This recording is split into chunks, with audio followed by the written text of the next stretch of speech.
du tout...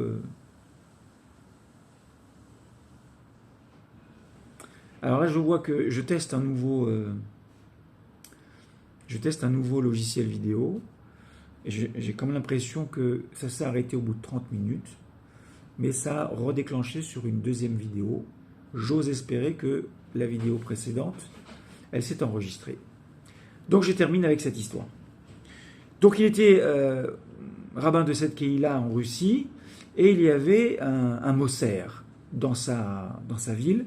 Un Moser, c'est quelqu'un qui n'est pas du tout dans la tradition juive, qui au contraire qui était très proche des instances russes, gouvernementales, et qui ne ratait pas une seule occasion de dénoncer les juifs pour qu'ils aient des ennuis.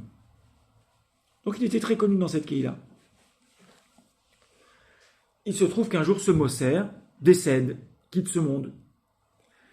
Et les responsables de la Chevra Kadisha viennent voir le Rav Moshe Feinstein en lui disant, voilà, ce monsieur, qui n'était pas très aimé de notre Keïla parce qu'il nous a fait beaucoup de mal, a laissé une lettre, un testament. Et voilà ce que dit son testament. Il dit qu'il regrette tout le mal qu'il a fait aux Juifs et qu'il voudrait faire tchouva et qu'il ne voit pas, tellement sa situation est grave, comment il peut parvenir à faire tchouva si ce n'est avec des souffrances. Or, maintenant, il est mort.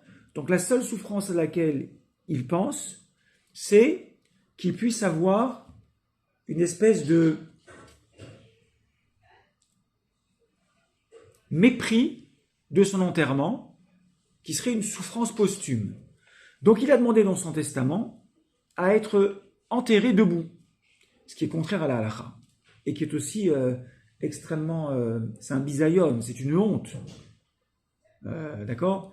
Tous les gens sont enterrés de manière horizontale, et non pas de manière verticale. Donc lui, pour parvenir à faire tchouva, et à travers cette souffrance d'être enterré debout, il pensait qu'il parviendrait à une tchouva.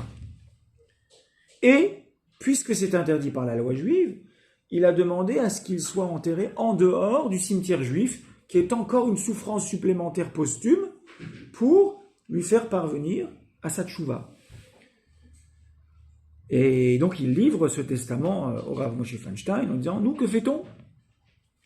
Le Rav Moshe Feinstein dit, halakha c'est halakha. La halakha c'est la halakha. Chez les juifs, on n'enterre pas debout. Alors les gens de la Chevra Kadisha disent, oui, mais regardez, il est sincère, il veut faire tchouva, est-ce qu'on ne peut pas faire un écart ? Est-ce qu'on ne peut pas faire quelque chose ? Peut-être qu'à travers ça, là-haut, il aura une kapara. Rav Moshe Feinstein, il dit, halakha, c'est halakha, vous l'enterrez selon la loi juive, dans le cimetière juif, quel que soit cet homme. Il y a des gens qu'on enterre en dehors des cimetières juifs, pour certaines fautes qu'ils ont commises. Le fait d'avoir été Moser, Akadosh Baruch Hu, lui, là, dans le Olam HaEmet, indigne qui est indigne de justice, maintenant, nous, on n'a pas à se substituer à Akadosh Baruch Hu en disant, voilà, nous, on va le punir dans ce monde en l'enterrant, contrairement à ce que la Torah a prévu. Donc on l'a enterré normalement et l'affaire s'est arrêtée là. Ou pas tout à fait d'ailleurs.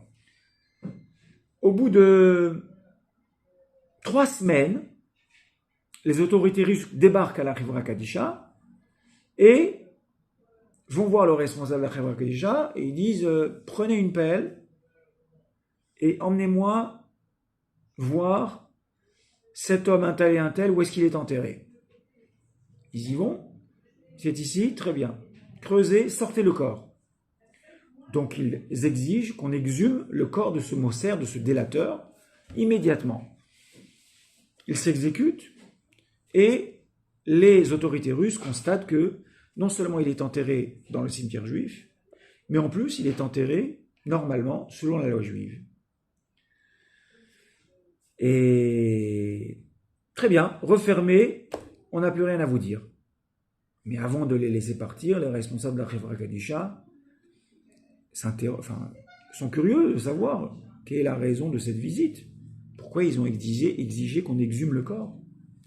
Et là, le responsable russe explique, cette personne-là, le moins qu'on puisse dire, c'est qu'elle ne vous aimait pas.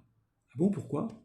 Vous savez très bien qu'elle vous a fait beaucoup de de tort quand elle était vivante, mais figurez-vous qu'elle nous a envoyé une lettre en nous disant que les Juifs voudraient tellement se venger de lui après sa mort qu'ils voudront essayer de lui faire la sépulture la plus méprisable possible en dehors du cimetière juif et enterrer ce qu'on appelle Kvurat Hamor comme un âne debout.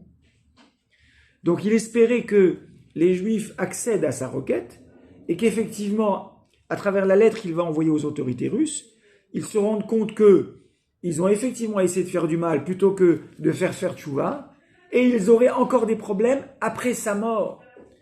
Un délateur est un délateur et la halakha c'est la halakha, ce qui veut dire que même après la mort, le délateur voulait encore faire souffrir ses frères juifs. Et combien est grand le Rav Moshe Feinstein qui a dit « halakha c'est halakha ». Nous, on n'a pas à rentrer dans des considérations extérieures. Moi, j'ai un texte, j'ai un Shulchan Aruch, j'ai une Torah, je regarde. Dans telle circonstance, on ne me demande pas mon avis. On me dit c'est comme ça, comme ça, comme ça. Et on ne déroge pas 1 millimètre de cette halakha. Et heureusement que le Rav Moshe Feinstein a compris la grandeur de la halakha, ce qui a permis d'éviter bien des ennuis à la communauté juive de cette pays-là en Russie. Voilà. Donc, là, on se rend compte effectivement à travers cette paracha, que des fois, nous, on ne comprend pas très bien ce qui est marqué. D'un côté, on voit que le peuple juif est rempli d'amour et de fraternité à l'égard même des gens qui lui ont fait du mal. Par exemple, Édom et Mitzraïm. Et d'un autre côté, on dit, oh là là, mais c'est trop dur ça. Harceler les Midianites et frapper-les. Et là, on a envie de se révolter, on dit, mais c'est contradictoire. D'un côté, on nous demande d'être des humanistes, et d'un autre côté, on dit, il va falloir que tu fasses le contraire de l'humanisme. Là, tu ne te poses pas de questions. Là, tu ne cherches pas à savoir. Parce qu'il y a au-dessus de toi quelqu'un qui s'appelle Akadosh Baruch Hu, qui sait bien mieux que toi toutes les considérations. Il a une vision beaucoup plus longue. Et surtout, il sait une chose que nous ne savons pas. Il maîtrise le passé, le présent et le futur. Et Ratson, que Bezrat Hashem, vous passiez un très bon Shabbat, Parashat Pinchas, et qu'on soit zoré très rapidement de la venue du Mashiach, puisque c'est bientôt Tisha B'Av, et que Bezrat Hashem, ce jour qui est un jour de grande tristesse, comme le disent les Chazal dans les textes, se transforme en un grand jour de fête. Amen, Kenny Ratson. Shabbat Shalom.